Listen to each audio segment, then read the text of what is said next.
I was cleaning a little bit earlier, and then I started thinking, um, and I was like, "Ooh, that needs to be a video." So I just want to hop on here real quick, enjoy the outdoors, and make this video. So what I thought was the role of two-spirit people in society is so important, and it's a lesson that in the current age we've forgotten. In the modern age, we've forgotten the importance of two-spirit people within society and the role of two-spirit peoples in society. And when I say two-spirit peoples in society, I'm not necessarily excluding this to I'm not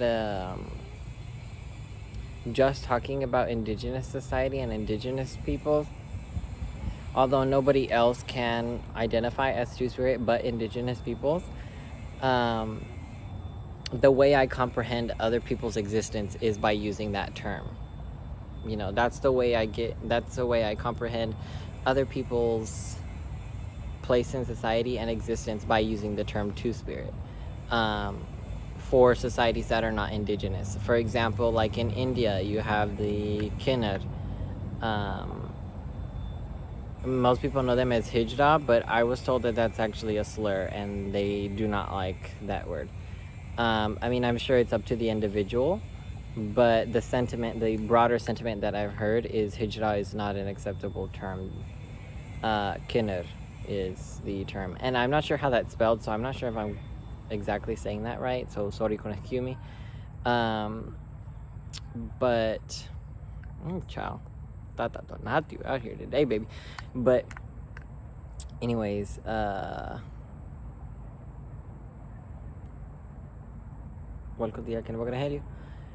was I saying? Oh, and then also that's like the main. Oh, okay. In Polynesian cultures, there are definitely places in society. There are definitely two-spirit peoples. Like, let's see, in Samoa, there are Fa'afafine. In Hawaii, in Olelo, Hawaii, the term that's used is Mahu. And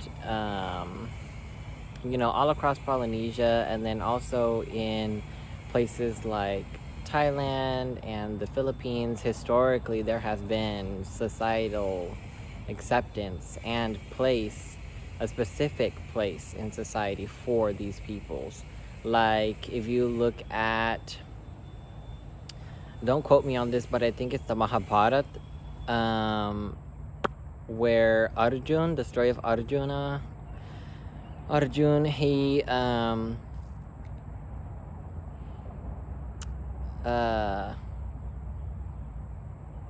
lives, something happens, either he was cursed,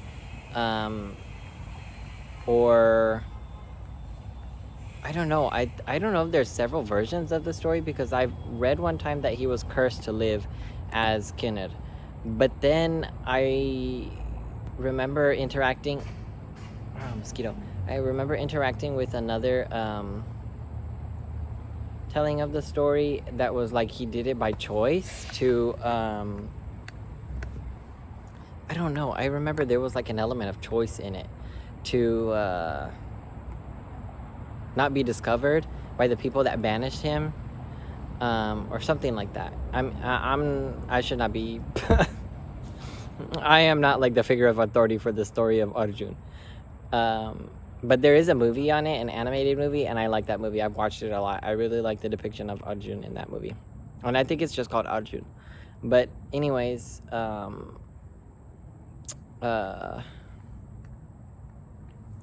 yeah, so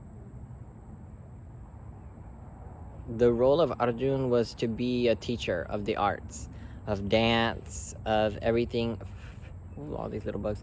Of everything that the royal women were to be educated in. Everything that was to make the royal women women. And Arjun was the teacher of, the one. in charge of teaching that. And that is a common element across. Ooh, these little bugs are tearing me up. That's a common element across. Girl, not me staring at the camera like that with the sun on my eyes and these bugs all upon me. But anyways, that's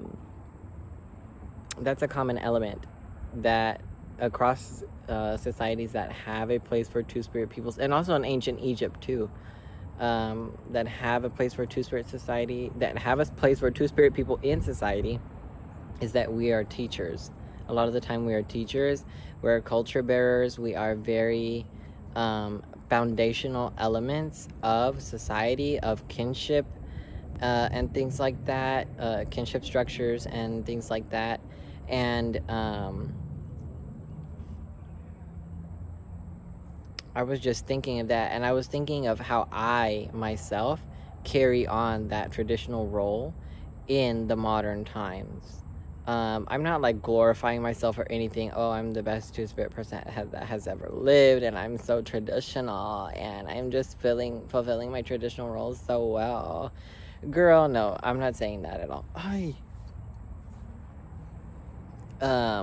But what I am saying is that society has mass amnesia when it comes to two-spirit people and their role in society, and it's time that we recover that and bring it back to society, and us as two-spirit people claim that space, reclaim that space, take that, take up space in these, in society, and return to the circle, because we are a vital part of the circle.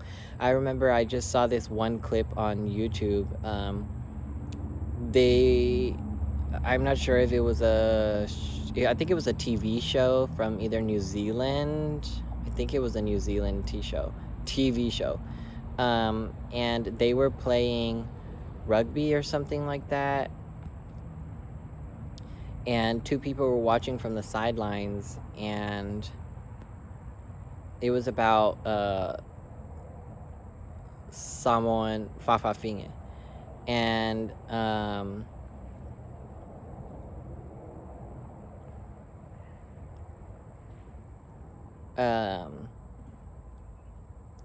somebody asked a question about Fafafinge while there was a Fafafinge playing rugby with the girls on the girls team,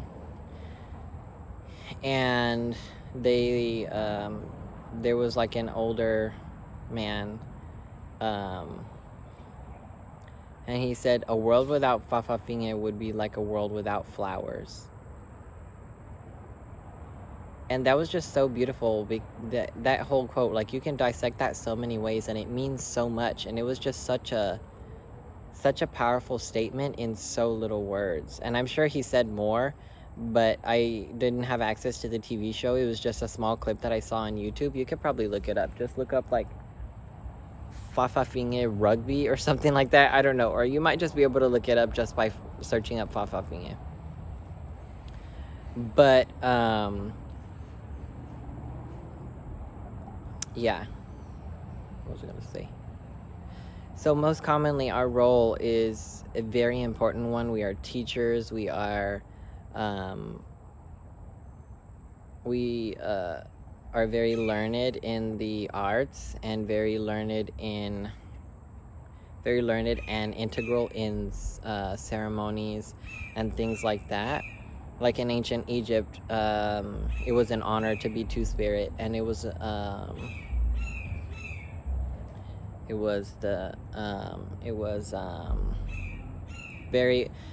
honor to be two-spirit, and also it was held, you were held in a very high place in society, and a lot of higher priests were two-spirit people. And the reasoning for that is like super multifaceted, but I'm not trying to get into that right now. I'm just talking about the societal roles that two-spirit people have historically held in society. And what the thing that I thought earlier that really pushed me to make this video, I was like, okay, this needs to be a video, was I thought in my head about my role and how I am a teacher and a culture bearer and carrying on, not only perpetuating my ancestors' knowledge, but also enriching my lineage by learning of other cultures and things like that, which my ancestors would never have been in contact with or never have had the privilege to learn about, because I live in such a privileged, we are so privileged nowadays, to live in such a connected and global society where we can interact with people from on the other side of the world without ever leaving our home. And the connection is instantaneous. It is, it is instant. And you can watch TV shows and movies and media and consume articles and things like that from other places in the world that your ancestors probably never would have even known existed. And so that is a privilege. And we owe it to our lineage, to our ancestors, and to our posterity to enrich ourselves and learn as much as we can about our interests and about societies and people that are similar to us and things like that. And we also owe it to ourselves and to our posterity and our ancestors, our lineage, to not only learn about those things but also to create, to take up that space, to be two-spirit, to return to the circle, to demand our rightful place, to demand our rightful return to the circle.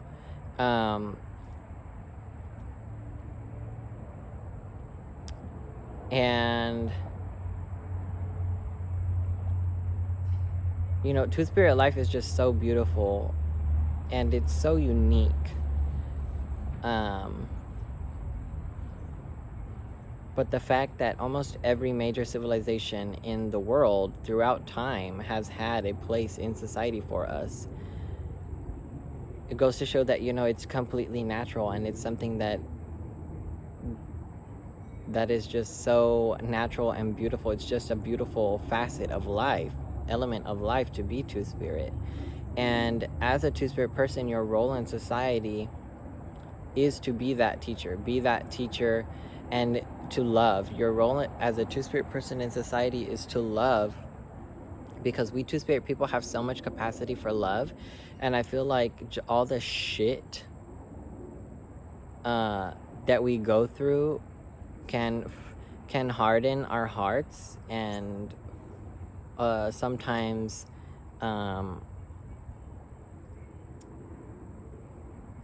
steer them towards outlets and things like that are not healthy. Like, if you see, like, there's so much love in the LGBT community, and I'm doing like that because I, as a two-spirit person,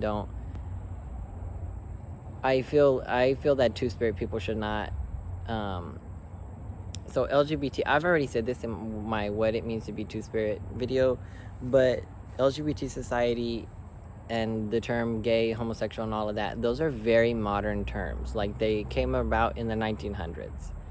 And that whole LGBT society and the terms and everything that are used now, the identities, all of that is very modern, and our existence predates that by so many years. And also, I'm not saying that it's trash or anything because it's modern, but also, indigenous society is very different from the society that people fled from to create the LGBT society, to create those identities, to make those terms, to identify with those terms. And the visibility that they receive and stuff like that is, all of their problems and everything that comes directly from post-colonial settler society. It does not come from indigenous society, because indigenous society, by and large, did indeed have, and does today indeed have, a rightful place for us. And we have our own identities based on tribal affiliation and personal preference, and ancestral guidance and stuff like that. We have our own identities. And after all, the LGBT I mean, the T in LGBT does not stand for two-spirit. I don't ever feel explicitly included in LGBT stuff as a two-spirit indigenous person, because and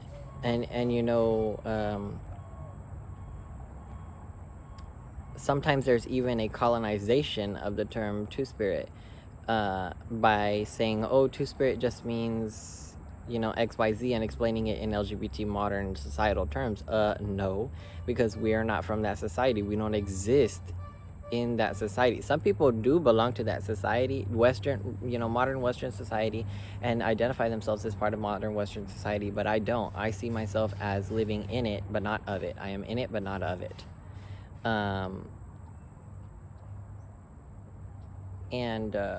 But anyways, that's not what I wanted to talk about in this video, but sometimes stuff just like that comes up.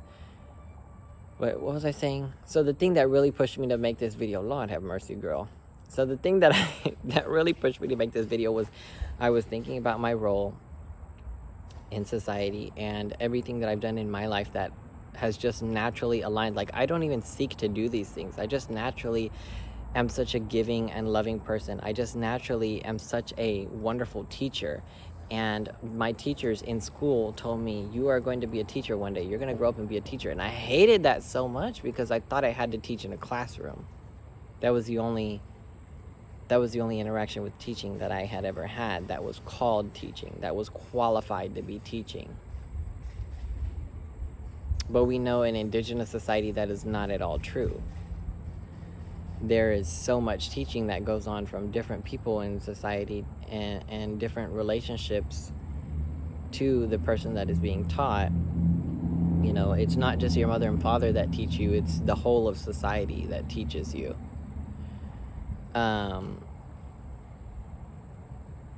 And yeah, so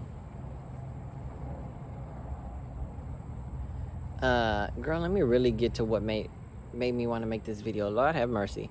I sure do love to talk, and I'm saying that in a positive way. I love to talk, and y'all are just, if y'all are here listening to me, then ain't nobody making y'all. I love to talk, and I'm talking freely.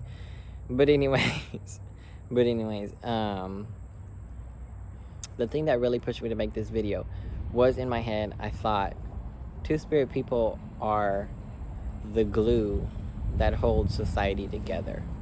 So when you build a log cabin, do you just build the log cabin out of the logs? What are you going to do with all the spaces between them logs? So the logs are the cisgendered people that don't live their lives in a two-spirit way. They align completely with the gender roles that were assigned to them, early on in life, or at birth, and they are happy and content in that life, in that way, and that is their path. And there's absolutely nothing wrong with that. That is completely valid, and that's beautiful. And so those are the logs of the log cabin. But then what the hell are you gonna do when winter comes around and the cold air is blowing and the snow is snowing and everything? And you have all them ooh, my belt buckle just burned me. What are you gonna do with all of those gaps between the planks, between the major planks? I mean, the wood. Y'all know what I'm talking about. I'm thinking about Lincoln logs in my head when I'm giving this example. What are you going to do with those gaps between the logs in your log cabin? That's when all that stuff comes in, and stuff is not right. Stuff does not go right. That's not you can exist like that, but it's not a comfortable, and it's not the best existence. It's not the best way to live in a log cabin with all of those gaps just open for anything to come in, for anything to fall through. And two-spirit people are the moss that you put between those gaps. We are the moss that does not fit neatly, anywhere else but between those planks. We are not those planks. We don't fit neatly. You can't make a wooden plank or a log to build a log cabin out of moss. You can't make moss into either log, into the feminine role or the masculine role. The moss's role is to fill the gaps between the logs in the log cabin, and only then will you have the fullness and true beauty and success that comes from a well-built log cabin. When you have, yes, both of the, all of the planks, all of the logs, but you fill those gaps with moss that was made to be the filler between those gaps, that was made to exist between those gaps, because no matter how hard the moss tries, it can't be one of those log plank thingies. And that is not saying that the moss is better than the logs and the logs are better than the moss, because they need each other. They depend on each other to come together in society, to come together and form the final and most beneficial, most beautiful whole together, the whole piece, the whole log cabin. And when I just thought of that analogy right now making the video, but when I originally was thinking about this just a little bit ago, I thought of the tiles on the floor. If you have a tile flooring, or bricks as well. Bricks are tile. What do? You don't just lay them next to each other or on top of each other. They're going to fall apart. You have to put grout between the tiles, or you have to put, you have to put it between the bricks and stuff. And then you have to stack them. And you have to, align them. People whose path are, the traditional masculine or the traditional feminine role, cis people, to borrow that LGBT modern term, they are the tiles on the floor, they are the bricks that build the house, or they are the logs that build the cabin. But without the in-between, you will not have a successful product. You will not have a whole product. You will not have a whole and safe and finished successful thing. And it's the same thing with society. Without the in-betweeners, you will not that sounds so cute. Without the in-betweeners, you will not have a whole product. You will not have a whole society. You will be missing an integral part of society. You will be missing the glue that holds everything together. Just like the grout for the tile and for the bricks.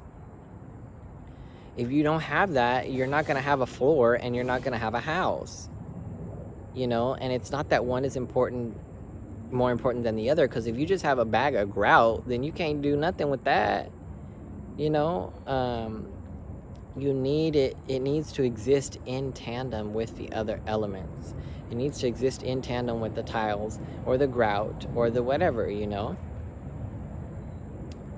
And the same thing with, if you can't build a house with just bricks. You need something to hold it together, to bind them together. You can't lay tile without grout. You need something to bind it together, to bring it together. And that's what Two-Spirit people are across the world, across cultures, across civilizations, across points of space and time. That's what we are. We're the glue that holds everything together. And that is our role as Two-Spirit people in society. To hold everything together, to be the in-between, to be the bridge between this side of the river and that side of the river. There's a Dinesh story that talks about that. And don't quote me directly on this, but I'm just gonna give y'all enough of the story so that y'all can look it up yourself and be able to identify, okay, this is the story that was being talked about in this video. It's a Dinesh story, and so there was an argument, there was disagreement among the people, and all of the women were on one side and all of the men were on one side of a river, because they said, we can't agree with each other, whatever, the other side is so wrong and we're so right. It was the Nudle people that crossed to the other side and were the bridge that healed the rift between the community, between the people. And so we're the glue that brought those people together, that held society, that held that group, that society together. So yeah, I don't know the full I can't remember the full details of the story and everything, and I'm not Dinesh, so I'm not going to speak to that. But I just wanted to give y'all enough of the story so that y'all could go look it up and identify, okay, this is the story that was being talked about in this video. But we are teachers, we are culture bearers, we have a rightful place in the circle. We deserve we not only do we deserve it, we have it. It's just being denied, you know. But it's up to us to reclaim that and push for reacceptance and rightful return to the circle.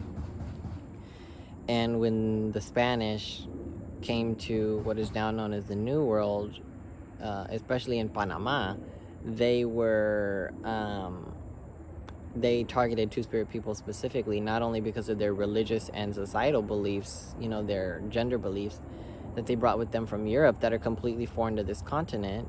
Not only those beliefs made them target Two-Spirit people, but also because they saw the importance of Two-Spirit people in society.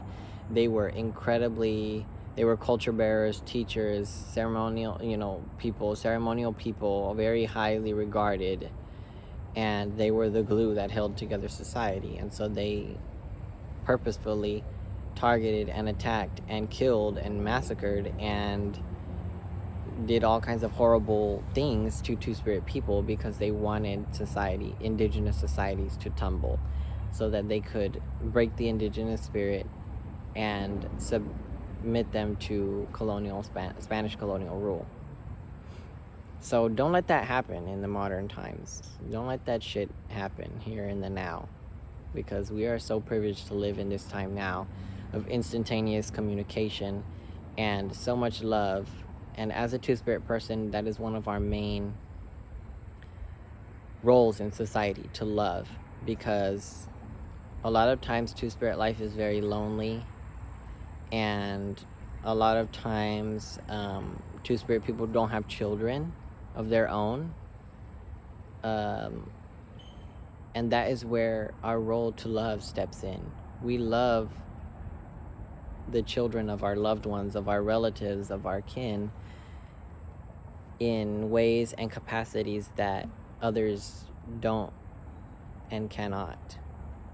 Like, for example, in my family, some of my cousins have children, and I have the capacity to love them and care for them and teach them things that their parents do not, because their parents are with them 24/7 and they have the full responsibility of being this child's caretaker, these children's caretaker.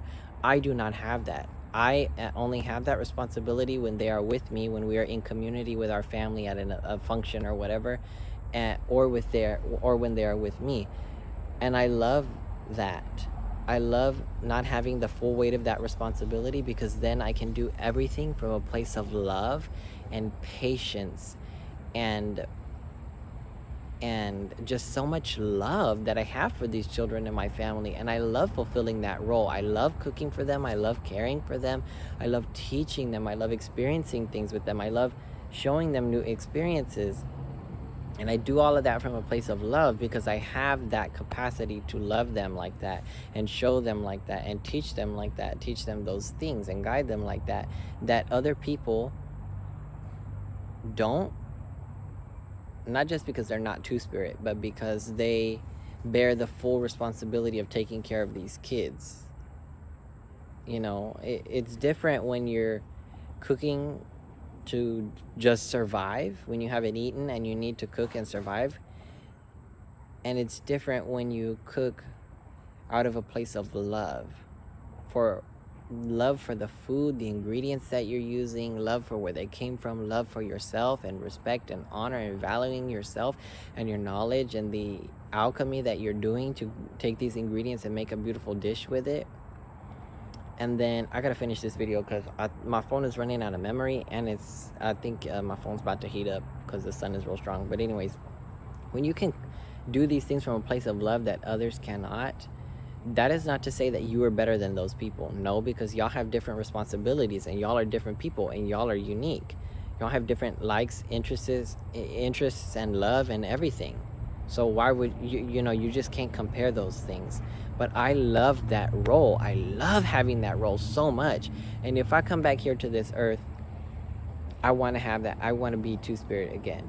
I don't want to be anything else but Two-Spirit. Not to say that I devalue everything else, but I just love it so much. It's such a tough and hard fucking existence to live sometimes. But there is so much beauty and love and medicine, good medicine, in being Two-Spirit. Not that it's all the time, because it's not. And not that this is the best time to have ever lived as a Two-Spirit person, because in some ways it is, in some ways it's not. That's just life. Nothing is bad and nothing is good. Everything just is. You have to take a non-dual approach to it, which is exactly the medicine of being Two-Spirit. We are non-dual beings. We are not masculine or feminine. We are not, completely male or completely, we're not cis male, cis female. We don't adhere to that duality, that staunch duality, that stark duality. We are divine in the sense that we are everything, anything and everything all at once. If y'all haven't seen that movie, y'all need to go watch that movie. That's a good ass movie. I love that movie so very much.